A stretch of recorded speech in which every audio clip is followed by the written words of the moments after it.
Hi, Sir Carl. Magandang araw po sa iyo.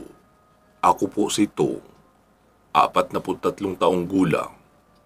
Isa rin po ako sa inyong mga masugid na tagapakinig, lalo na sa kwento mong aswang killer.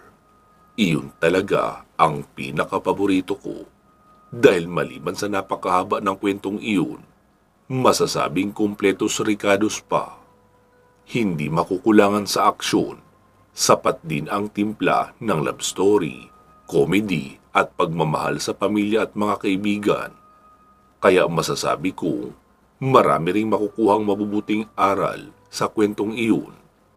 Itong kwentong aking ibabahagi ay karanasan ko at ng aking pamilya.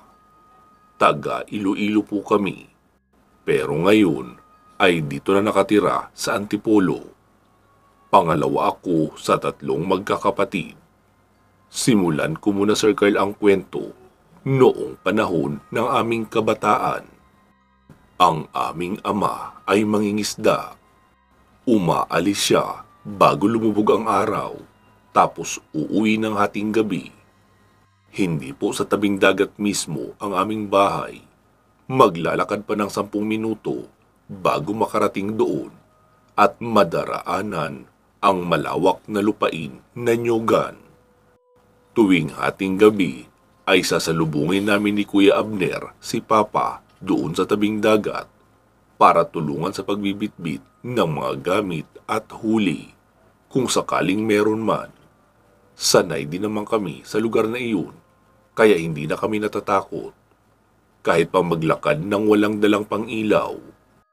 Mahirap lang kami, Sir Carl, kaya wala kaming flashlight. Lampara lang na may takip na bote ang madalas naming dalhin kapag sobrang dilim talaga. Kapag may kaunting liwanag naman ang buwan ay ayos lang na walang pang-ilaw. Isang hating gabi noon, narinig kong sinabi ni Mama, "Tong, Abner, abangan nyo na si Papa nyo, baka paparating na. Magagalit na naman yun kapag dumating siya na wala pa kayo." Kahit inaantok pa at napakasarap na ring ituloy ng tulog, ay hindi pwede. Kailangan sunduin namin si Papa. Kaya bumangon na nga kami ni Kuya at nagtungo sa tabing dagat. Pagkarating namin doon ay wala pa si Papa. Umupo lang muna kami ni Kuya Abner sa may buhanginan. Tapos ako ay diretso sa paghiga. Plano kong umidlip. Masarap kasi sa pakiramdam yung nakahiga ka sa pinong buhangin. Malamig na simoy ng hangin at mainit na buhanginan ang iyong hinihigaan. Idagdag pa ang tunog ng mahinang paghampas ng maliliit na alon sa dalampasigan. Hindi ko na malayang nakatulog na pala ako hanggang sa tapikin ako ni Kuya Abner. Tong, gising, tignan mo yun." Sabi ko naman, "Ano ba yung tinitignan mo, Kuya? Kung sino man yang nariyan ay hayaan mo na. Baka nagbabawas lang." "Tong, bumangon ka sabi." Wika niya pang muli. Dahil sa naramdaman kong meron ng kaunting diin sa boses ni Kuya, kaya napilitan akong bumangon at kinusot-kusot ang nanlalabo kong mga mata. "Asan ba yung tinuturo mo, Kuya?" "Ayun o." Turo niya pa sa unahan. Noong una ay hindi malinaw sa akin ang nakikita ko. Parang itim na bulto ng tao na nakatuwad lang iyon. Sabi ko naman, baka naman nagbabawas talaga. Pakialamero ka rin eh. Hayaan mo na siya. Kung gusto mo, di tumuwad ka rin kung naiinggit ka roon." Sabi niya naman, "Kung ikaw ba tong ang dudumi, tutuwad ka paharap sa dagat? Di ba dapat patalikod?" Ano bang magagawa natin, Kuya, kung yan ang style na gusto niya?" "Tong, umayos ka nga. Seryoso ako sa sinasabi ko. Noong dumating kasi yan, ay meron siyang hila-hila na kung ano. Tapos nilapag sa tabing dagat at saka tumuwad." Doon na ako medyo natauhan kasi bakit may hinihila at ano iyong hinihila niya. Noong luminaw na ang paningin ko ay tumayo na ako. at naglakad papalapit doon dahil uusisain ko na sana. Naiinis na kasi ako kay kuya na puro haka-haka. Pwede namang lapitan. Siguro, mga nasa 10 hakbang na lang ang layo ko roon nang bigla iyong lumingon at inangilan ako. Agad naman akong napaatras. Nilayasan din ako ng lahat ng antok na nasa aking sistema dahil sa pagkagulat at takot. Nagliliwanag kasi ng pula ang mga mata noon, magulo ang mahabang buhok at parang madumi ang katawan. Pagkaatras ko ay saglit akong natumba pero mabilis din akong tumayo, sabay takbo papabalik kay kuya. Nakita kong nakatayo na rin noon si Kuya Abner. Bago pa ako makarating sa kanya ay agad na rin siyang tumakbo.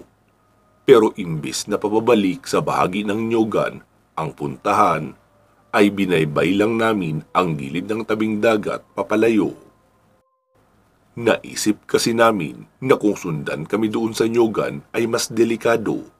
Wala pa namang kabahayan doon. Samantala kung pupunta sa unahan ay mararating namin ang mga kabahayan at naroon na rin ang barangay hall sa unahan kaunti. Noong lumingon ako ay nakita kong gumagapang na ang taong iyon papabalik sa direksyon ng Nyogan, kaya huminto na ako. Tinawag ko na rin si kuya, patuloy pa rin kasi siya sa pagtakbo. Mabuti nga at hindi kami hinabol noon. Ang ginawa namin ni kuya ay doon na lang kami naupo sa dalampasigan katapat ng mga kabahayan para madaling makasigaw ng tulong kung sakaling atakihin kami ng aswang na iyon. Ang sabi ni kuya na aswang daw talaga iyon. Kahit ako man ay naniniwala din kasi kakaiba ang asal noon. Noong makita na namin ang paparating na bangka ni Papa, ay bumalik na kami sa pwestong aming inalisan. Hindi na kami nagkwento pa tungkol roon kay Papa dahil mag-iinit lang ang ulo niya at sasabihin gumagawa lang kami ng dahilan para hindi siya sunduin gabi-gabi. Pinagtulungan na naming buhatin ang bangka papunta sa lagayan noon na malayong malayo sa dagat para kahit pa mag-high tide ay hindi maaabot. Kinabukasan noon ay inaya ako ni kuya na manguha ng bagakay para raw may panlaban kami kung sakaling makaengkwentro namin uli ang aswang na iyon. Noong araw din na iyon ay nabalitaan namin na isang aso ang natagpo ang patay doon sa tabing dagat kung saan namin nakita iyong aswang. Isang tanod ang may-ari noong aso at may anak na buntis. Kaya ang hinala ng karamihan na inuna sa pagpatay ang aso para walang kahul ng kahul kapag pumunta na ang aswang. Noong mga sumunod na gabi ay hindi na kami nagpupunta sa tabing dagat nang walang dalang pinatulisang bagakay at matalas na itak. Sa kabutihang palad naman ay hindi na namin nakaengkwentro ang nilalang na iyon. Pero meron akong isang bagay na napapansin. Iyong si Kuya Abner ko kasi ay may mga kaibigan. Mga kaidaran niya rin karamihan. Madalas nakakasama niya sa inuman o minsan sa paghahanap ng mga raket. Isa sa kanila ang medyo hindi ko gusto ang aura. Hindi ko alam, Boss Carl, kung paano ko ipapaliwanag. Alam mo iyong pakiramdam sa isang tao na kahit walang ginagawang masama sa iyo, ay parang galit ka na agad sa kanya. Kahit pa nga, hindi siya nagsasalita o di kaya wala rin siyang ginagawa sa iyo. Basta, yung kapag nakikita mo siya, ay hindi ka na mapakali at umiinit ang ulo mo. Ganun ang pakiramdam ko doon sa kaibigan ni Kuya. Lalo at mahaba ang buhok noon na parang rakista. Ang sabi sa akin ng mga kakilala ko ay iyong zodiac sign daw ang dahilan noon. Iyon bang magkaaway talaga ang zodiac sign nyo?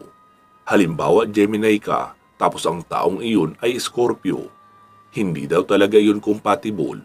Parang ganun. Pero hindi ko rin alam kung totoo yun, Sir Carl. Basta para sa akin, kapag hindi maganda ang pakiramdam ko sa taong iyon, ibig sabihin, meron siyang hindi magandang itinatago o meron siyang madilim na lihim. Isang araw noon, umalis sina mama at papa, pumunta sa kabilang bayan, sa lugar ng kapatid ni papa. Binyag daw kasi ng bunsong anak ng kapatid ni papa. Sabi naman ni papa na wag na raw kaming sumama ni kuya. Magdadala na lang sila ng pagkain mula roon. Gastos lang daw sa pamasahe at walang maiiwan sa bahay. Hindi naman iyon problema sa amin ni kuya, lalo na kay kuya. Dahil mas enjoy naman siya na makasama ang mga barkada kaysa sumama kina papa. Madaling araw pa lang noon umalis na sila papa dahil ang sabi, tutulong pa raw siya sa pagkakatay ng 2 baboy. Marami kasi ang imbitado, kaya kailangan talaga na marami rin ang handa. Pagkagising ko ay nakita kong nakaligo na si kuya, nagbibihis na siya. Sabi ko naman, "Oh, kuya, saan ka pupunta?" "Eh di may lakad din. Magpapainom si Alfred sa bahay niya. Birthday niya kasi noong nakaraang araw. Eh hindi kami lahat available. Kaya ngayon na lang ang selebrasyon. Sumunod ka na lang doon kung trip mo ring uminom. Tuba lang naman ang iinumin namin. Tapos inihaw na isda ang pulutan." Sabi ko naman, "Ayoko kuya, sasama ang tiyan ko sa tuba. Balita ko pa naman, hinahaluan ni Mang Tibo ng tubig ang tuba niya para dumami. Iyon yata ang nakakasira ng tiyan ko eh." Sumagot naman ito na tumatawa, "Sus, ang sabihin mo, pangmayaman lang talaga yung sigmura mo, kaya sensitive." Matapos makapagbihis ni kuya, ay umalis na siya agad. Ako naman ay bumangon na at nagkape. Bago magtanghalian, ay pumunta ako sa kapitbahay naming si Aling Lydia para umutang ng ginataang langka. Nang may maipangulam ako sa tanghalian. Pasado 5:00 ng hapon ay nakauwi na si kuya. Lasing na lasing ito. Inihatid siya ng kanyang mga kaibigan. Hindi ko pala nasabi, Sir Carl, na iyong kaibigan ni kuya na mabigat ang loob ko ay si Alfred. Siya rin iyong nag-birthday na nagpainom kina kuya. Pagkarating ni kuya ay humingi ito ng maligamgam na tubig. Agad ko naman siyang binigyan. Hindi naman kasi kami nagpapawala ng mainit na tubig sa termos. Parang routine na iyon araw-araw na pagkatapos magsaing ay magpapainit ng tubig para sa termos. Nakita ko si kuya na naduduwal, kaya mabilis kong inilagay ang timba sa harapan niya. Doon na siya nagsimulang magtawag ng uwak. Alam naman natin na medyo mabaho ang amoy ng suka ng lasing. Pero iyong sinuka ni kuya ay hindi lang basta amoy ng sukang normal. Amoy na bubulok na karne. Parang ganun nga ang naamoy ko noong may namatay kaming manok na 3 araw naming hindi napansin. Doon kasi iyon namatay sa kamalig. Ganun na ganun ang amoy ng isinusuka ni kuya. Kaya biniro ko pa nga siya. "Kuya, ano bang pinulutan nyo? Bangkay? Bakit sobrang baho ng amoy ng suka mo?" Hindi niya na ako nasagot at patuloy siya sa pagsusuka. Nakadistansya lang ako dahil hindi ko matagalan ang amoy noon. Naroon lang naman ako sa labas ng pintuan ng kusina at natatanaw ko pa siya. Hanggang sa makita kong bigla na lang siyang bumagsak sa sahig. As in, una ang mukha. Sa isip ko nga, grabe naman ang pagkatumbang iyon. Kasi 'di ba, kahit palasing tayo, kung matutumba, ay magagawa pa nating maitukod o maisalag ang kamay sa mukha. Pero siya, as in himatay talaga ang dating ng pagkakatumba. Agad ko siyang nilapitan at iniupo. Pero para siyang walang buto o lantang gulay. Wala nga siyang malay. Ang isa pa sa kinaaasar ko dahil naitumba niya rin iyong timba. Kaya nagkalat ang laman noon sa kusina. Imbis na balak ko pa naman sanang itago na uminom siya, sa nangyaring iyon ay malabo na. Binuhat ko na si kuya at inilagay sa mahabang upuan sa sala. Tapos bumalik ako sa kusina upang linisin ang nagkalat doon.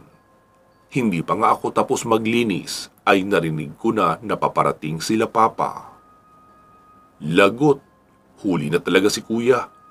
Huwika ako pa sa aking sarili. Dong, anong nangyari sa kuya mo? Tanong pa ni papa. Nakipag-inuman po pa. Kauuwi lang. Ano yung naamoy ko? Bakit sobrang baho? Suka po yun ni kuya sa kusina, nagkalat. Kasi naitumba niya ang timba noong matumba rin siya. Nilapitan ni papa si kuya at pilit ginigising. Pero kahit kaunting ungol ay wala. Nataranta na si mama. Agad kumuha ng planggana na nilagyan ng tubig at tawel. Saka sinimulan ang pagpupunas sa mukha ni kuya. Noong makatapos ako sa paglilinis ng kusina, ay inasikaso ko naman ang uwing mga pagkain nila mama. May dala rin silang isang pata ng baboy. Kailangan ko yung pakuluan para sa kinabukasan na lulutuin na pangulam. Sabi ni papa, nabantayan ko lang daw si kuya doon sa sala. Huwag na raw iakyat sa kwarto namin. Pumasok na rin agad si papa sa kwarto nila dahil pagod ito at nakainom rin. Pero hindi kasing lasing ni Kuya Abner. Doon na nga ako natulog sa sala. Naglatag lang ako ng banig sa sahig. Nakasemento naman kasi ang sahig namin pero rough lang. Iyong parang kalsada lang ang pagkasimento. Ayos na iyon kaysa dati na putik talaga. Kinabukasan, noong magising ako, ay tinignan ko si kuya. Napansin ko na kung ano ang pwesto niya noong nakaraang gabi ay walang nagbago.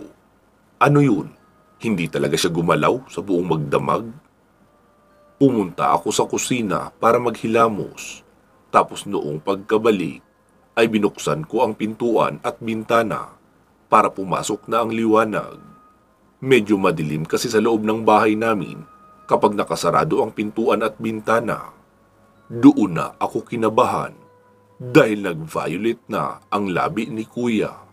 Putlang-putla na rin siya na parang patay. Nagsisigaw ako habang tinatawag ko sina mama at papa. Agad naman silang lumabas. Tinapik-tapik ni papa si kuya pero hindi nagkakamalay. Sabi naman ni mama na tumawag na ng tricycle agad si papa at isusugod na nila sa ospital si kuya. Dali-daling umalis si papa.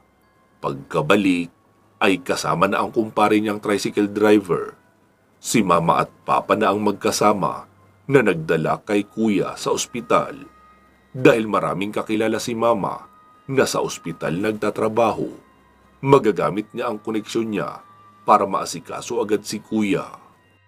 Naiwan ako sa bahay upang magbantay sa aking kapatid na bunso.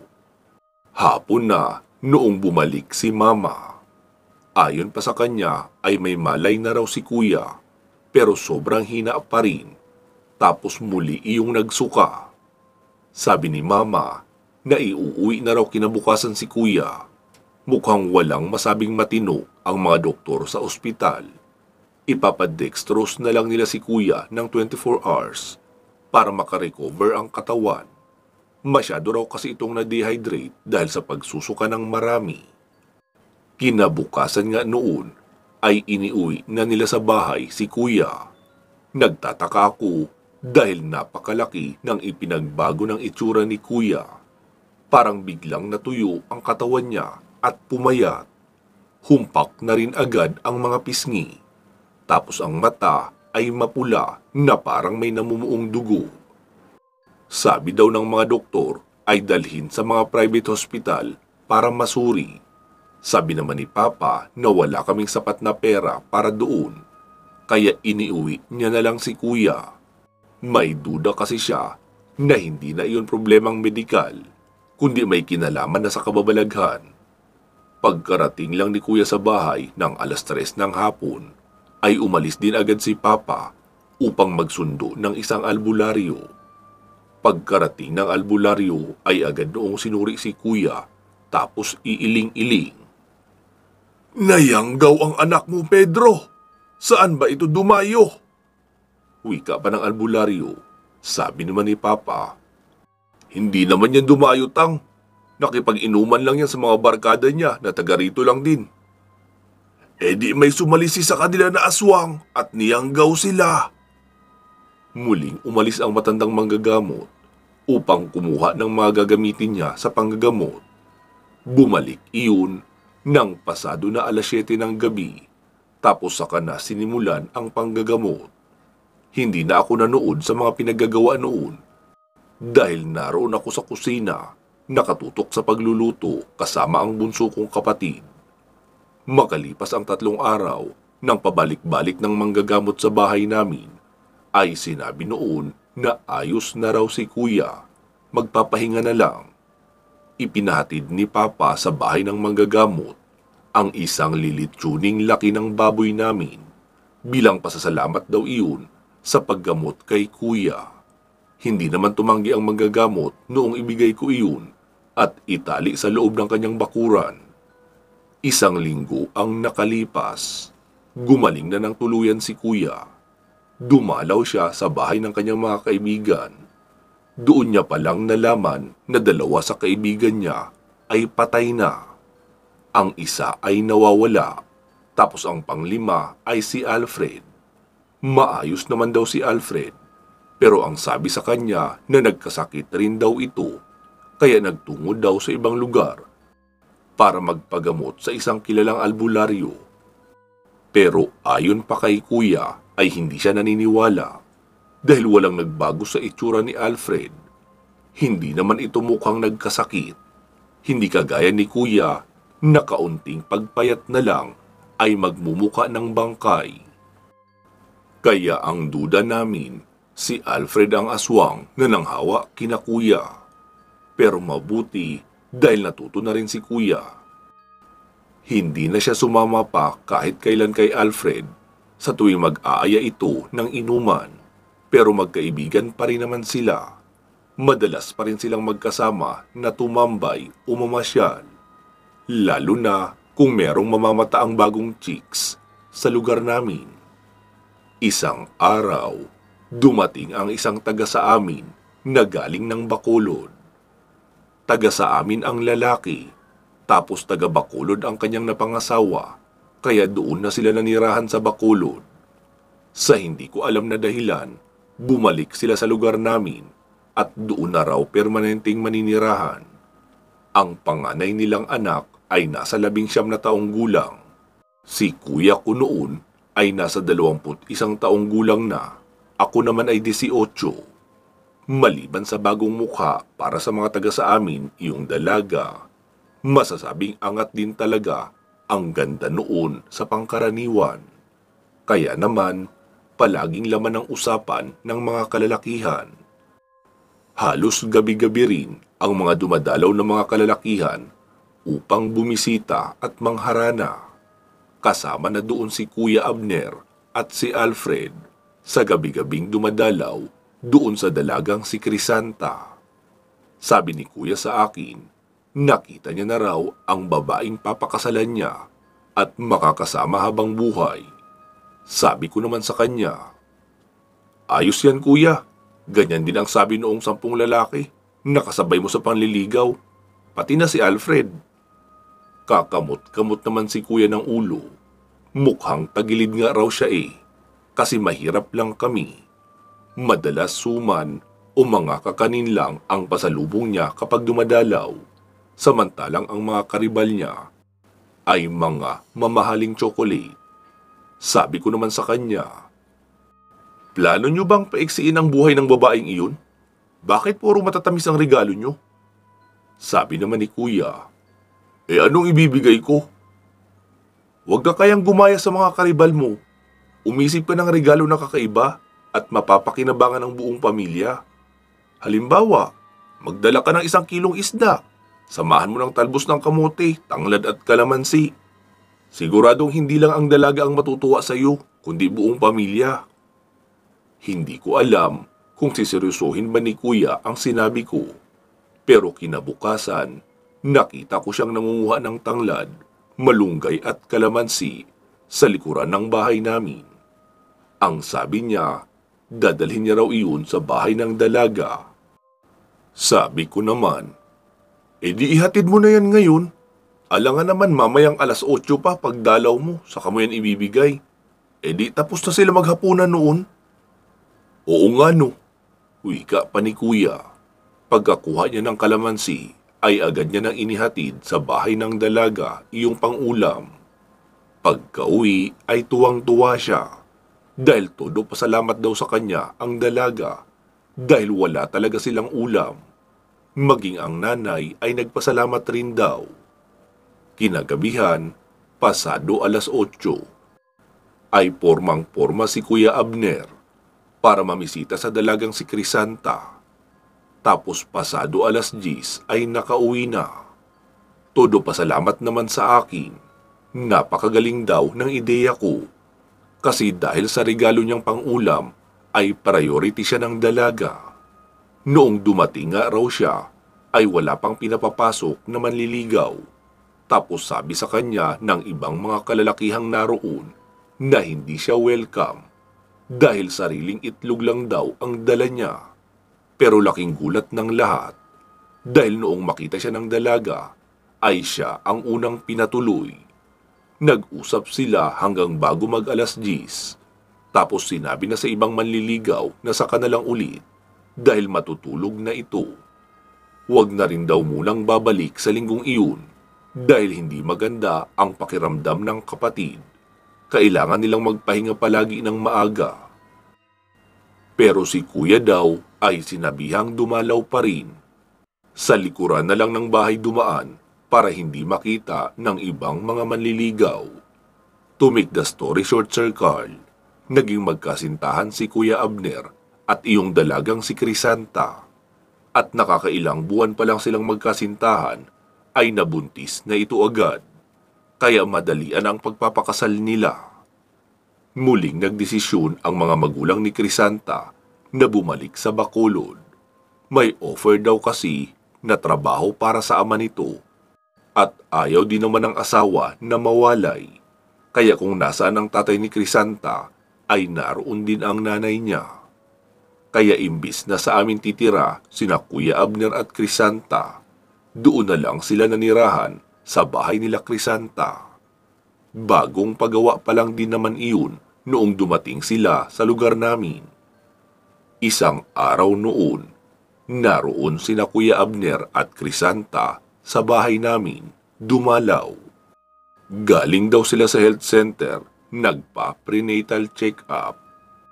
Nasa ika-4 na buwan na kasi noon ang ipinagbubuntis ni Crisanta. Habang naroon sila sa loob ay naroon naman ako sa labas, naghahasa ng itak. Kung si Papa kasi ay sa dagat ang hanap buhay, ako naman ay sa pagkukopra ang aking pinagkakakitaan. Bayarang taga-akyat ako ng mga nyug. Basta ang gagawin ko lang ay uubusing ilaglag lahat ng mga nyug sa itaas na sakto na ang edad para gawing kopra. Tapos kaunting linis ng puno, tapos na. Ang may-ari na ang bahala sa kasunod na proseso ng pagkukopra. Tong, kumusta? Wika pa ni Kuya Abner. Nakakaisang buwan na noon na wala si Kuya sa bahay namin. Sabi ko naman, Heto, ayos naman Kuya. Ikaw, kumusta? Eto, masaya pero may pag-aalala. Hindi ko alam kung paano ko bubuhayin ang magiging pamilya ko, Tong. Hindi ko ito napaghandaan eh. Bakit kasi Kuya binuntis mo naman agad? Hindi ka pa pala handa? Natatakot kasi ako, Tol. Baka mawala pa sa akin. Hindi na ako makakahanap pa ng katulad ni Crisanta. Nakita mo naman, di ba? Sobrang ganda niya. Parang anak mayaman. Pero mabait at hindi maarte. Alam ko naman yun, Kuya. Pero kung may tiwala ka naman sa pagmamahalan nyo, dapat pinlano mo ring mabuti at pinaghandaan. Tol, hindi ko alam ngayon ang gagawin ko. Lalo pa siguro kapag naisilang na ang anak namin. Mahinang wika pa ni Kuya na mukhang ayaw iparinig sa loob ang mga sinasabi niya. Sabi ko naman, Hayaan mo kuya, mag-aabot-abot din ako sa iyo kapag naka-sideline ako para kahit papaano makagaan sa iyo. Salamat tol ha. Ayoko ring sabihin kina mama ang problema ko dahil alam kong sisisihin lang din nila ako. Matapos naming mag-usap ni kuya, ay nagpaalam na sila ni Crisanta na uuwi na. Naawa naman ako kay kuya, masipag naman siya. Pero alam naman natin kung gaano talaga kahirap ang buhay, lalo na sa probinsya. Isang araw noon, matapos kong magtrabaho sa bukid, ay dumiretso na ako sa bahay ng may-ari. Binayaran naman ako agad. Pagkarating ko sa bahay ay naglinis lang ako ng katawan. Tapos nagbihis. Balak kong pumunta kina kuya para ibigay ang kinita ko. Magtitira lang ako ng 500 na panggastos ko rin.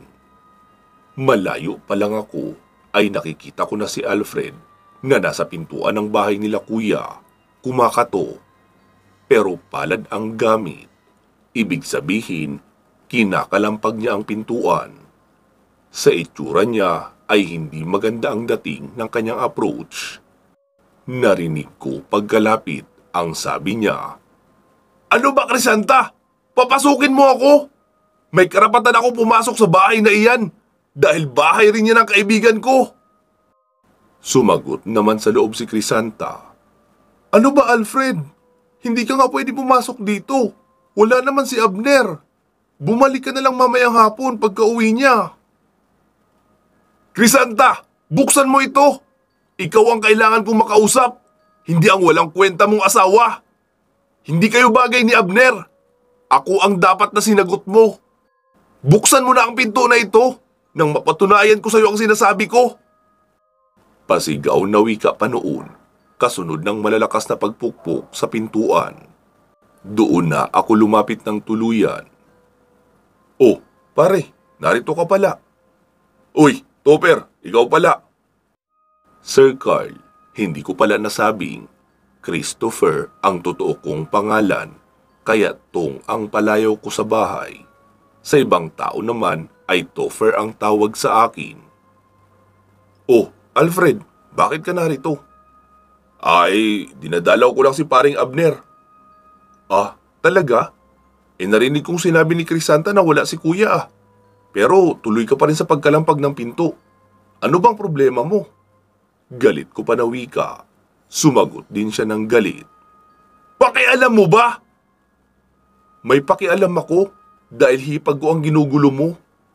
"Ah, mayabang ka rin ha? Katulad ka rin ng kuya mo." Wika niya pa sabay suntok sa mukha ko. Ang hindi niya alam na hindi ako katulad ni kuya, na puro pagbabarkada ang inaatupag.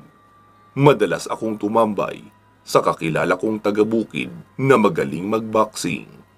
At madalas akong mag-ensayo sa punching bag na nilalagyan namin ng sodas. Pagkawalop niya ay mabilis ko iyong niyukuan, sabay sapak sa panga niya. Napaikot iyon at bumagsak sa pagkahilo. Noong akma ng babangon, ay isang malakas na sipa sa sikmura ang ibinigay ko. Muli siyang natumba. Inulit ko pa ng 2 beses hanggang sa mapalayo siya sa pintuan ng bahay. Sabi ko sa kanya, "Ito ang tatandaan mo, Alfred. Ito na ang huling beses na pupunta ka rito. Kapag sinabi sa akin ni Crisanta na nagpunta ka uli dito, mag-alsabalutan ka na. Isama mo na rin sa pag-alis ang bahay mo. Hindi ako nagbabanta. Nagbibigay ako ng babala." Tumayo naman siya sabay sabing, "Hindi mo ako kilala, bata. Hindi mo alam kung sino ang binabangga mo." Sabi ko naman, "Di sige, bumalik ka pa rito nang makilala mo rin ang binabangga mo." Susuray-suray siyang naglakad papalayo. Noong malayo na siya, ay saka ako nagsalita. "Ate, pwede mo nang buksan ang pintuan. Wala na si Alfred." Doon na bumukas ang pintuan. Nakita kong umiiyak si Crisanta. Diretso siyang lumapit sa akin. Yumakap habang umiiyak ng malakas. "Salamat, Tong. Mabuti at dumating ka. Ilang araw na akong ginugulo ni Alfred. At tuwing narito siya, ay naninigas ang tiyan ko at sumasakit. Isingit ko lang pala, Sir Carl ha. Hindi ko alam kung ilang taon na iyong si Alfred, pero mukhang mas matanda pa siya kay Kuya Abner, tapos mahaba rin ang kanyang buhok. Ang duda ko nga, siya ang aswang na nakita naming lumapa sa aso ng isang tanod. Awang-awa ako sa hipag ko dahil nanginginig pa ito habang nakayakap sa akin. Halata talaga ang takot sa kanya. Sabi ko naman, bakit hindi mo isumbong kay Kuya Abner? Sinabi ko na yan kay kuya mo, pero ang sabi niya, medyo makulit lang daw talaga si Alfred. Mabait naman daw yun. Baka gusto lang siyang dalawin kaya nagpupunta rito. Sabi ko naman, hindi mo sinabi na hinaharas ka na? Sinabi, pero ang sabi ni kuya mo, na baka raw nagbibiro lang. Bitter kasi yun, na si kuya mo ang sinagot ko at hindi siya. Sabi ko namang muli, tanga ba si kuya? Hindi na biro yun. Pangaharas na ang ginagawa ng kaibigan niya. Wala pa rin siyang ginagawa. Mahinahon naman na nagsalita si Crisanta. Tong, huwag mo na lang itong sasabihin sa kuya mo ha. Pero sa tingin ko, takot si kuya mo kay Alfred, kaya ayaw niyang kumprontahin. Ito talaga si kuya, pinapairal ang kaduwagan. Hindi na pwede ang ganon kapag may pamilya ka na. Habang nakayakap sa akin si Crisanta, ay nakaramdam ako ng kakaiba. Tama nga si kuya, napakaganda ng hipag ko, lalo na kapag malapitan. Kahit ang amoy ng buhok nito at singaw ng katawan ay nakakahumaling talaga. Tapos dikit na dikit pa sa akin ang may kalakihan niyang dibdib dahil sa mahigpit na pagkakayakap. Kaya bago niya pa maramdaman ang pilyong reaksyon ng katawan ko sa ibaba, ay ako na ang lumayo. Te, uminom ka muna ng tubig para mahimasmasan ka. Doon pa lang siya bumitaw sa akin at nagpunta sa kusina. Habang naroon siya ay nagtanong ako, Te, may bigas pa ba kayo? Sabi niya naman, wala nga tong Kaya nga maaga pa lang ay umalis na si kuya mo para maghanap ng sideline. At hanggang ngayon, wala pa. Dinukot ko ang pera sa bulsa ko. Kinuha ko ang 500. Tapos noong bumalik siya ay may dala na rin siyang tubig para sa akin. Tong baka nauuhaw ka rin. Tinanggap ko naman iyon at uminom. Sabi ko, Te, eto, may kaunti akong naitabi. Itabi mo rin, pang emergency nyo, kapag wala na talaga kayong maisaing. Isara mo muna ang pintuan, baka bumalik pa ang lokong iyon Bibili lang ako ng bigas para makapagsaing ka na. Dito na rin ako makikikain ng hapunan.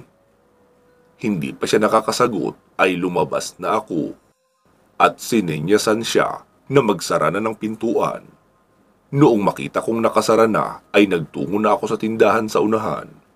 Nagpalinga-linga muna ako at siniguradong wala si Alfred. Baka kasi patraydor niya akong saksakin. Bumili ako ng 3 sardinas, sotanghon, kape at asukal, tsaka 5 kilong bigas.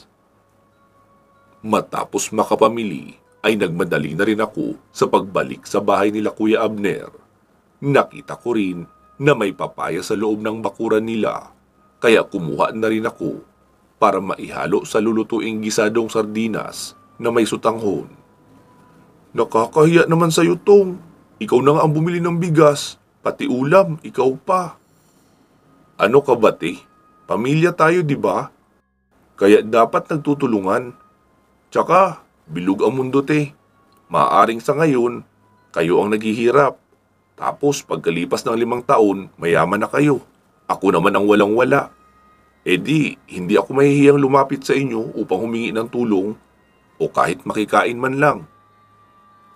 Hay, Tong. Sana magdilang anghel ka. Pero sa ugali ng kuya mo, mukhang malabo yun. Napakahina ng loob niya at matampuhin pa. Noong minsang nag-sideline siya bilang laborer, isa raw sa kasamahan niya ang nagkamali. Tapos, pinagmumura sila ng foreman. Ayun, hindi na pumasok kinabukasan. Hindi naman daw siya ang may kasalanan. Bakit kasama siyang mumurahin? Masyado raw ibinababa ang pagkatao niya. Sinabihan ko nga na sana nilunok niya na lang ang pride niya dahil alam niya naman sa sarili niya na wala siyang ginagawang mali. Tapos ngayon, hirap na makahanap ng sideline uli. Hindi naman daw siya marunong mangisda. Yung seryosong pangingisda ha. Pamimingwit sa batuhan lang ang alam niyang gawin.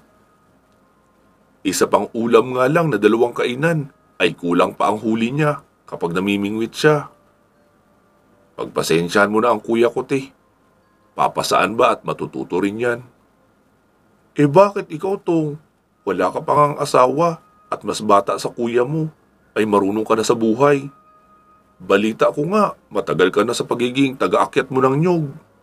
Sabi rin ni Abner na mas malaki ka pa kumita kaysa papa nyo. Hindi ko alam sa kanila, te. Ako kasi, ramdam ko ang totoong mukha ng kahirapan at ayokong mababad doon ng habang buhay. Sana, Tong, ikaw na lang si kuya mo. Siguradong hindi ako naghihirap ng ganito ngayon na ultimo kape ay hindi kami makabili. Hindi ko na siya sinagot at nagpatuloy na ako sa paghihiwa ng papaya habang siya naman ang nagbabantay ng sinaing. Pasado na noon 7:00 ay wala pa rin si kuya kaya sinabi ni Crisanta na wag na raw naming hintayin. Maghapunan na raw kami dahil maging siya ay nagugutom na rin. Natapos na lang kaming kumain ay hindi pa rin dumarating si kuya. Tong, anong oras ka uuwi? Sabi ko naman, pagkarating na sana ni kuya. Ayaw kitang iwan dito na mag-isa. Lalo at nariyan lang sa paligid si Alfred. Baka balikan ka kapag nakitang nakauwi na ako. Bakit? Gusto mo bang umuwi na ako? Hala, Tong, hindi iyon ang ibig kong sabihin. Sasabihin ko nga sana sa'yo na dito ka na matulog. Baka kasi gabing-gabi na umuwi si kuya mo. Ganun kasi iyon minsan kapag naghahanap ng sideline. Hindi uuwi hanggat walang madilihensya na kahit 20 pesos. Sige, te, magpahinga ka na. Dito lang ako sa sala. Ako na ang maghihintay kay kuya. Huwag mo kalimutang magsara ng mabuti ng bintana, ha? Sige, Tong, salamat uli sa'yo. Lalo na sa pagkain. Wika niya pa at pumasok na sa kanilang silid. Habang naroon ako nakatambay sa sala, ay pinatay ko ang ilaw doon para malinaw kung makikita ang labas. Pasado 11:00 na noong dumating si kuya. Oh, tol, narito ka pala. Kanina ka pa?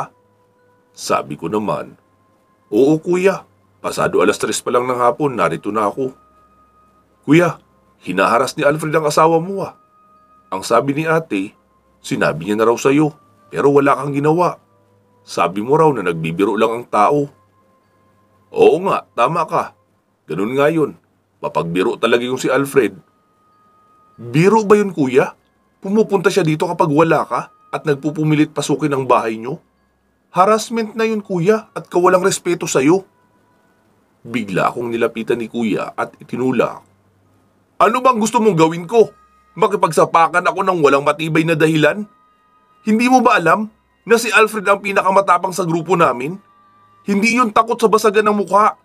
Anong laban ko roon? Kuya, hindi mo kailangan ng laban. Kailangan mong ipakita na kaya mong ipaglaban ng patayan ang pamilya mo o ang asawa mo. Hindi ka rerespetuhin kung ipapakita mong takot ka sa kanya. Tanungin mo si ate kung anong pinagsasabi ni Alfred tungkol sa'yo. Wala ka raw kwentang tao at duwag. Yun ang sabi ni Alfred. Bigla naman akong sinapak ni kuya. Gusto ko sanang ilagan pero hindi ko iyon ginawa dahil gusto kong subukan kung itutuloy niya ba talaga. Pero itinuloy nga. Kaya natumba ako sa upuan. Bigla namang sumigaw si Crisanta. Abner! Tama na yan! Tama si Tong! Hinaharas na ako ni Alfred, pero wala kang ginagawa. Hihintayin mo pa bang gahasain ako ni Alfred kahit buntis bago ka kumilos? Sabi mo sa akin noong nanliligaw ka pa lang, na kahit buhay mo ay kaya mong ialay para sa akin at hindi mo hahayaang may manakit o umapi sa akin. Nasaan na, Abner, ang pangako mong iyon? Inuulit-ulit mo yun sa akin dati tuwing gusto mo akong angkinin. Ngayong buntis na ako, nasaan na? Nakalimutan mo na ang lahat ng iyon? Mahabang wika pa ni Crisanta habang umiiyak. Tinignan naman ako ng masama ni Kuya Abner, sabay sabing, "Lumayas ka na tong sa pamamahay ko. Ayoko nang merong nakikialam sa desisyon ko kung paano maging haligi ng tahanan. Alis na, bago pa ako may magawang hindi maganda sa'yo." Tumayo naman ako at sinabing, "Oo kuya, ikaw lang naman talaga ang hinihintay ko para makauwi na rin ako. Pero ito lang ang masasabi ko sa iyo. Kung sakaling aalis ka ng bahay para maghanap ng sideline, ihatid mo muna sa bahay natin si Crisanta. Mas ligtas siya roon kaysa dito." Wika ko pa at umalis na ako sa bahay nila. Wala naman akong balak makialam talaga sa pamamaraan ng pagiging haligi niya ng tahanan. Pero naaawa lang ako sa kalagayan ng hipag ko, lalo at buntis ito. Tsaka pamilya ko na rin si Crisanta at hindi ako papayag na babastusin o haharasin ito ni Alfred. Pagkarating ko sa bahay ay nagtanong si Mama kung saan ako nanggaling at bakit ako ginabi. Sabi ko naman na kina Kuya ako galing. Ikinuwento ko rin ang lahat kina Mama, lalo na yung panghaharas ni Alfred kay Crisanta. Sabi naman ni Papa na hindi pa pala kaya ni Kuya, bakit nagmadali siyang mag-asawa? Malambot pa pala ang tuhod nito. Sabi naman ni Mama na pagpasensyahan na lang at hayaan din si Kuya sa mga desisyon niya. Pero kung lumapit at humingi ng tulong sa amin ay tulungan namin. Buwan din mahigit ang lumipas na hindi ako nagpapakita kay Kuya. Pero hindi nila alam pareho na tuwing hapon ay naroon ako sa may kanto sa tindahan. Dinadaanan ko rin ang bahay nila at inoobserbahan kung hindi ba sila hinaharas ni Alfred. Isang hating gabi noon, nagising ako sa kalampag ng pintuan namin. Dali-dali akong bumangon at nagbukas. Pamilyar kasi sa akin ang boses ng tumatawag at si Crisanta iyon. Mautal-utal siya sa pagsasalita at wala talaga akong maintindihan. Puro Abner lang ang naririnig ko. Bumaba na rin sina Mama at Papa. Binigyan ko ng tubig si Crisanta at sinasabihang kumalma para maintindihan namin ang sinasabi niya. Noong mapakalma ko na siya ay ang sabi nito, si Kuya raw ay walang malay, si Alfred daw ang may gawa. Dali-dali naman kaming kumuha ng itak ni Papa at nagtungo sa bahay nila. Pagkarating namin doon ay naroon si Kuya nakabulagta sa sahig. Bumubula ang bibig, tapos dilat na dilat ang kanyang mga mata, na tila takot na takot bago namatay. Galit na galit si Papa at inikot ang buong bahay upang hanapin sa paligid kung naroon pa ba si Alfred, pero wala na. Naiyak na lang si Papa sa nangyari kay Kuya. Kahit hindi ipinapakita ni Papa ang kanyang pagmamahal sa amin, pero alam kong mas mahal niya si Kuya kaysa sa akin. Dahil noong sinabi kong magbenta kami ng lupa para makapag-aral ako ay hindi niya ginawa. Pero noong sinabi ni Kuya na gusto na nitong mag-asawa, ay mabilis sumagot si Papa ng sige. Kakausapin niya raw iyong negosyante sa amin at ibibenta ang kalahati ng aming lupain. Tapos ang sobrang pera na ginamit sa kasal ay ibinigay niya rin kay Kuya. Hindi ko nga alam kung paano iyon ginastos ni Kuya dahil ang bilis naman yatang naubos. Iniwan ko muna si Papa sa bahay nila Kuya at nagtawag ng tutulong sa amin sa pagdadala kay Kuya sa bahay. Sa bahay lang din ginawa ang kabaong ni Kuya. Nagtulong-tulong lang ang mga kaibigan ni Papa na karpintero. Mas tipid kasi ang ganoon kaysa sa bibili ng ready-made na kabaong. Matapos mailibing ni Kuya, ay doon na namin pinatira si Crisanta sa aming bahay. Dahil sa alam kong nagluluksa ito sa pagkamatay ni kuya, kaya madalas ko siyang ipasyal sa tabing dagat o di kaya sa bukid. Nagdadala kami ng condensed milk tapos ikukuha ko siya ng buko. Hanggang sa ilang linggo ang lumipas, ay isinasama ko na rin siya sa bukid na tinatrabaho ko, lalo kapag kaunti lang ang aakyatin at malapit lang din. Nagbabaon na rin kami ng pantanghalian. Bago mag-3 ng hapon, ay papauwi na kami madalas. Doon na nagsimula ang pagiging malapit namin sa isa't isa. Isang hapon noon, naroon kami nakaupo sa may tabing dagat. Pareho kaming nakatanaw sa laot nang magsalita si Crisanta. "Tong, paano na ang baby ko? Wala na siyang tatay. Ayokong lumaki siyang walang maituturing na ama. Hindi ko inakalang mabubiyuda ako ng ganito kaaga. Wala pang 1 taon, wala nang ikasal ako. Nabiyuda na ako agad. Ayoko rin namang kung sino-sinong lalaki lang ang tatanggapin ko bilang maging bagong kabiyak para lang magkaroon ng ama ang aking anak. Gusto ko sana iyong mamahalin siya ng totoo. Iyong pagmamahal ng isang ama o kadugo." Noong lingunin ko siya, ay doon ko lang napansin na hindi na pala siya nakatingin sa laot. Sa akin na pala siya nakatitig. "Tong, ikaw ba? Ayaw mong maging ama ng anak namin ni kuya mo?" Tila natuyo bigla ang lalamunan ko. Ang totoo, gustong gusto ko si Crisanta. Napaka-plastic ko naman noon kung sasabihin kong hindi ako naaakit sa alindog niya kahit pabuntis siya.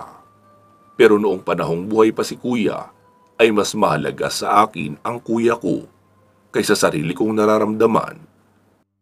Kaya pilit kong itinatago ang aking pagtingin na nabuo para kay Crisanta.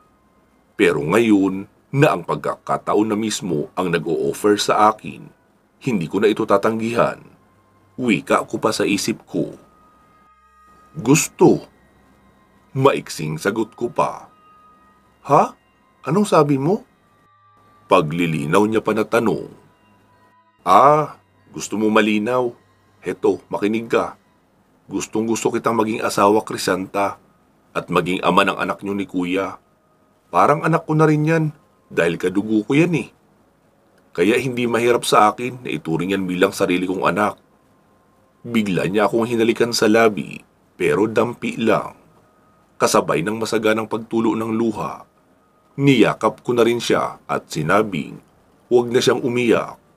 Susubukan kong gampanan lahat ng mga obligasyon na hindi nagawa ni kuya. Pagka-uwi namin sa bahay ay kinausap ko sina mama. Sinabi ko ang tungkol sa napag-usapan namin ni Crisanta. Wala naman silang naging tutol. Sumasang-ayon daw sila dahil ayaw rin nila na malayo sa kanila ang kanilang apo. Kung mag-aasawa kasing muli si Crisanta at ilalayo siya ng kanyang magiging asawa sa lugar namin, edi hindi na namin makikita ang anak ni kuya at hindi pa kami makakasigurong mamahalin noong lalaki na parang tunay na anak ang batang iyon. Sabi naman ni Papa na sigurado siyang mas magiging mabuting padre di pamilya ako kaysa kay kuya. Makalipas ang 1 linggo, ay lumipat na kami uli sa bahay nila Crisanta. Kapag umaalis ako ng bahay para maghanap buhay, ay iniiwan ko si Crisanta sa bahay namin para kasama niya si mama at ang kapatid kong bunso. Tapos kapag mabilis lang naman akong matatapos, ay isinasama ko na rin siya sa bukid. Binibilhan ko na rin siya ng vitamins na kailangan ng buntis, pati prutas at gatas. Tuwing madaling araw, ay may nararamdaman akong umaaligid sa labas ng bakura namin. Naisip kong si Alfred iyon. Akala niya siguro mapapasa kanya na si Crisanta kapag napatay niya si kuya. Wanted nga siya sa mga pulis pero hindi naman siya makita kahit saan. Inabandona niya na rin ang kanyang tinitirhang kubo. Wala rin kaming kakilalang kamag-anak noon. Noong magkaroon ako ng bakanting araw, ay nanguha ako ng tinik ng mga kawayan. Inilagay ko iyon sa gilid ng bakuran Pati na malapit sa bintana ay nilagyan ko rin. Alam ko namang hindi pa rin susuko si Alfred. Iniisip niya kasi na malaki ang advantage niya sa akin dahil aswang siya. Ang hindi niya alam na advantage ko naman ang kayabangan niya at pagiging arugante. Nakahanda ako sa pagsalakay niya sa bahay. Maging ang kwarto namin ay pinatibay ko na rin ang mga dingding. Kahit pawid ang makikita sa labas, makapal na tabla naman ang nasa loob noon. Kaya kahit maalis niya lahat ng pawid ay hindi pa rin siya makakapasok. Maging ang bintana ay yari na sa tabla. Sa buong bahay, ang kwarto lang namin ang nilagyan ko ng tabla ang kisame. Para kahit magpunta rin siya sa bubungan ay wala siyang masisilip sa loob. Isang gabi noon, kinukutuban ako na aatake si Alfred sa amin. Kaya inaya ko ang kapatid kong bunso na sa amin muna matulog. Grade 6 na rin naman iyon, kaya kahit papaano ay maaasahan na. Mababawasan na rin ang takot ni Crisanta kung may iba siyang kasama sa loob habang nakikipagsagupaan ako kay Alfred. Matapos naming kumain ay sinabi ko kay Crisanta na pumasok na sila agad ng kapatid kong si Boyet sa loob ng kwarto namin. Bukas niya na lang hugasan ang mga pinggan. May hiniram ako noon na airgun sa isang kakilala. Kahit papaano magagamit ko iyon sa malayuan. Meron din akong buntot ng pagi. Nakaupo ako noon sa sala habang may nakatali na itak sa gilid. Nasa may sinturon ko rin naman nakasabit iyong buntot ng pagi. Halos sa lahat naman ng gilid ng bahay namin ay may nakatayong sibat na bagakay. Sa may kusina lang ako nag-iwan ng nakasinding lampara para hindi halata na naroon ako sa sala. Pasado 8:00 noon nang marinig ko ang pagkakahulan ng mga aso sa unahan. Masakit sa tenga ang tunog noong una, pero noong tumagal ay nakakapangilabot na. Iyong kahul kasi ay napalitan ng matinis na alulong. Ramdam ko na noon ang presensya ng isang aswang sa loob ng bakuran namin. Iniwan kong nakabukas ang pintuan ng bakuran para makapasok talaga ang aswang. At alam kong hindi siya makakatakas ng walang sugat kung sa ibang bahagi ng bakuran siya lalabas. Siguradong magkakasabit-sabit siya sa mga tinig. Hindi nagtagal ay meron ng kumakalmot sa dingding namin na pawid sa may sala. Napangiti ako dahil nakahanda na ako noon na hawak ang sibat na yari sa bagakay. Noong sigurado na ako sa kinaroroonan ng aswang, ay buong puwersa kong isinaksak ang 2 buho ng kawayan na bagakay. Ramdam ko ang pag-ungol noong nasa labas, kasabay ng pag-angil na nasasaktan. Pagkabunot ko noon ay parehong may bahid ng dugo. Ano Alfred? Gusto mo makilala ko kung sino ka?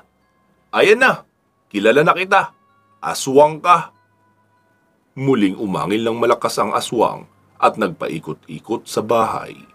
Binangga noon ng ilang beses ang dingding ng kwarto, pero bigo siyang masira iyon. Binuksan ko ng kaunti ang pintuan sa harap. Hindi naman iyon halata dahil madilim. Inilabas ko ang dulo ng airgun.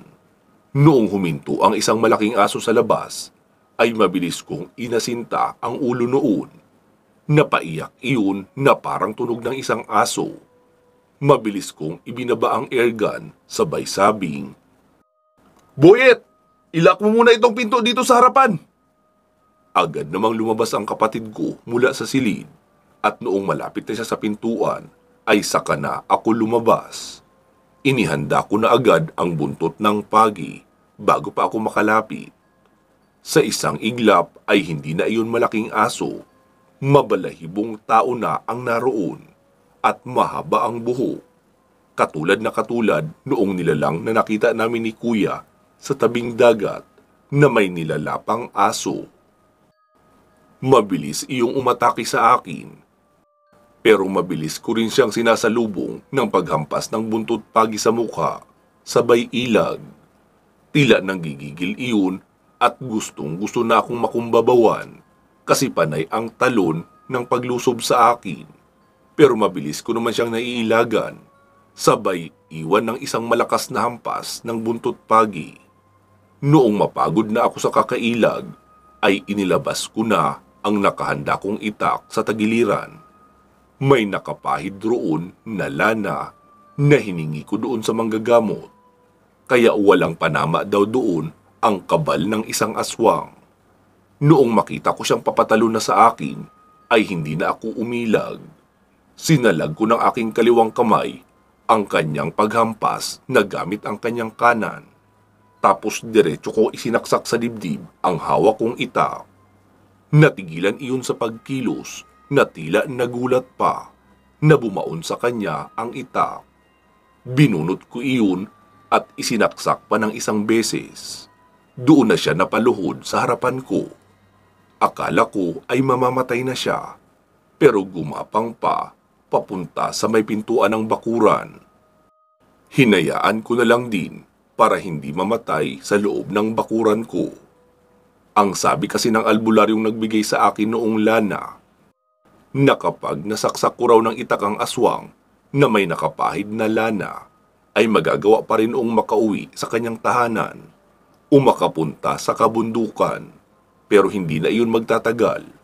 Mamamatay rin bago pa sumikat ang araw. Noong naroon na si Alfred sa may talahiban, ay bigla na lang iyong nawala. Hindi ko alam kung nagpalit ba siya ng anyo. Isa pa sa ibinagtataka ko, dahil naglaban kami ni Alfred sa bakuran lang, e papaanong walang nakakarinig sa aming ibang mga kapitbahay? Wala naman kaming kapitbahay na sobrang lapit, pero sa unahan ay meron. At sa lakas ng mga angil na pinakawalan ng aswang, imposibleng hindi nakarating sa kanila ang tunog na iyon. Pero walang lumapit o nakiusyoso man lang. Pumasok na akong muli sa bahay. Naligo muna ako bago lumapit sa asawa kong si Crisanta. Sabi ko sa kanya na wag na siyang mag-alala dahil napatay ko na si Alfred. Hindi na rin iyon babalik pa kahit kailan. Kinabukasan, nagtungo ako sa tindahan para bumili ng pandesal. Meron kasing nagdi-deliver doon tuwing umaga, pero till supply last lang. Nakalagay lang iyon sa isang styro ice chest. Kapag naubos na iyon, ay kinabukasan na uli magkakaroon. Naghihintay ako na may magtanong tungkol sa kaguluhan sa bahay noong nakaraang gabi, pero walang nagtatanong. Maging ang napakachismosang may-ari ng tindahan na napakahilig mang-interview ay hindi rin nagtanong. Isa iyon sa hindi ko maipaliwanag sa nangyari. Noong mga sumunod na gabi ay nakiusap ako kina mama at papa na sa bahay na lang muna namin makitulog. Agad naman silang pumayag dahil napakahalaga daw sa kanila ng batang ipinagbubuntis ni Crisanta. Iyon na lang daw kasi ang ala-alang maiiwan sa amin ni Kuya Abner. Kaya handa silang gawin ang lahat, maisilang lang ng ligtas ang batang iyon. May mga gabi rin na doon kami nakikitulog sa bahay nila mama, lalo kapag papalaot si papa. Hanggang sa makapanganak ang asawa kong si Crisanta, ay naging matiwasay na ang lahat. Nagsilang siya ng isang malusog na batang lalaki na isinunod namin sa totoong pangalan ni Kuya Abner na Jonathan. Noong makaisang taon na si Jonathan, ay nagpakasal na rin kami ni Crisanta at masayang namuhay sa Iloilo. Minsan, dumalaw sa amin si Nabianan. Ang sabi, naghahanap daw ng caretaker ang tiyahin ni Crisanta na taga Antipolo Rizal. Magmamigrate na raw kasi sa Canada. Walang maiiwan sa malaking bahay. Kung gusto raw namin ay kami na ang tumira. May sweldo rin kami sa pagtira doon. May iiwanan din na jeep pampasada. Kaya nagdesisyon na kami agad ni Crisanta na tanggapin. Maliban sa sahod bilang caretaker, kumikita rin ako sa pamamasada ng jeep dito sa Antipolo. Mula noong nagpunta kami rito ay bihira na lang kami makadalaw sa Iloilo. Madalas na rin naman narito sina mama at papa para magbakasyon. At noong pagkatapos ng high school ni Boyet, dito ko na rin siya pinag-aral ng kolehiyo. Namuhay ako ng masaya kasama ang aking magandang asawa na si Crisanta at anak ng kuya ko na si Jonathan. Pero siyempre, ako na ang tatay niya. Hindi rin naman namin inilihim sa kanya kung sino talaga ang totoo niyang tatay para hindi maputol ang alaala ng aking namayapang kuya na si Kuya Abner. Hanggang dito na lang po Sir Carl ang kwento kong ito. Naway inyong nagustuhan at kapulutan ng maraming aral. Lubos na gumagalang, Tong o Christopher ng Antipolo Rizal na nagmula sa probinsya ng Iloilo. Mag-iingat po kayo palagi at hanggang sa muli.